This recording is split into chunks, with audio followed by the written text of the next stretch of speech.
Bu videoda aqreqat ölçülərini monitora necə tanıtmaq lazım olduğunu izah edəcəyəm. Bunun üçün Toolbox bölməsinə daxil oluruq. Toolbox bölməsinə daxil olduqdan sonra alt pəncərələrdən Implement pəncərəsini seçirik. Implement pəncərəsi aqreqat sözünün qısaldılmasıdır. Yəni Implement sözünün qısaldılması olaraq Impel qeyd olunub. Bu bölmədə ilk növbədə əməliyyat növünü seçirik. Əməliyyat növü bizdə toxum sətini misal üçün seçək, seeding. Daha sonra aqreqatımızı seçirik. Aqreqat bölməsini seçdikdə 3 pəncərə açılacaq. Bu pəncərələrdən ya mövcud aqreqatı seçə bilərik və yaxud adda dəyişiklik edə bilərik və yaxud yeni bir aqreqat seçimi edə bilərik. Gəlin yeni bir aqreqat seçimi edək. Məsələn, seeder. Aqreqat seçimini etdik. Aşağıda implement type var. Implement type-da aqreqatın qoşulma növü bizdən soruşulur. 3 point hitch, yəni 3 nöqtəli birləşmə və yaxud towed implement ikinci qoşquya birləşdirilmiş aqreqat deməkdir. Towed implementi seçək biz. Coverage trigger. Coverage trigger biz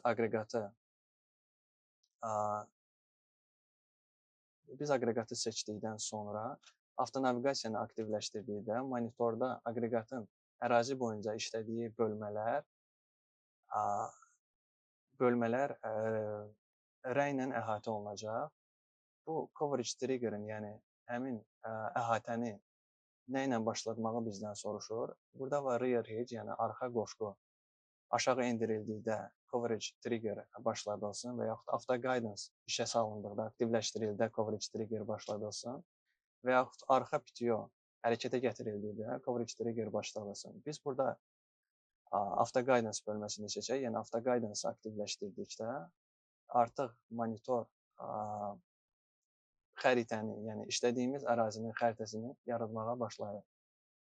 Burada aşağıdakı bölmədə implement with var. Implement with aqreqatın enidir. Implement with-ə aqreqatın enini daxil edirik və sağ hissədə swatch with var. Swatch with cərgənin eni deməkdir. Əsasən aqreqatın eni və cərgənin eni eyni dəyərlər olur.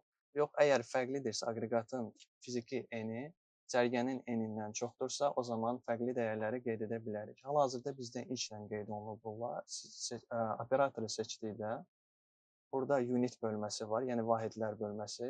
Vahidlər bölməsində hal-hazırda bizdə USA seçilib. USA Amerika vahidləridir. Biz bura metrik seçdikdə, seçib implement bölməsinə qayıtdıqda hal-hazırda metrlə N dəyərlərini görə bilirik. Gəlin implement with üçün 6 metr. Swatch with üçün də 6 metr seçək. Swatch with, yəni cərgə eni 6 metr seçildikdə biz AB istiqamətləndirici xətti yaratdıqda istiqamətləndirici xəttlər arasında məsafə 6 metr olacaqdır. Yəni aqreqat bir xətti yaradır, digər xəttlə aradakı məsafə 6 metr olacaqdır. Implement offset. Çox vaxt görürsünüz ki, aqreqatın traktora birləşdirildiyində sağa və ya sola offset dəyərləri olur. Əgər bu dəyərlər mövcuddursa, biz daxil edə bilərik. Yox, aqreqat düzgün izləyirsə traktoru, o zaman bu dəyərə toxunmuruq, 0 metr saxlayırıq. Bar distance deməli, traktorun sabit oxundan aqreqatın işçi hissəsinə qədər olan məsafədir. Bu məsafəni ölçüb qeyd etmək lazımdır. Biz nümunə olaraq 2 metr və yaxud 1 metr qeyd edə bilərik. Aşağıdakı bölmə maximum steering angle, bu sükanın dərəcəsidir. Nominal olaraq bu dəyərin 55 dərəcə olmalıdır. Biz bu parametrləri seçdikdən sonra əsas ekrana qayıdıb AB xəttini, istiqamətləndirici xətti yarada bilirik. Əgər aqreqat məlumatları daxil edilməyibsə, o zaman istiqamətləndirici xətti yaratmaq mümkün deyil. İstiqamətləndirici xətti nə cür yaratmaq lazım olduğunu ətraflı izah edəcəm.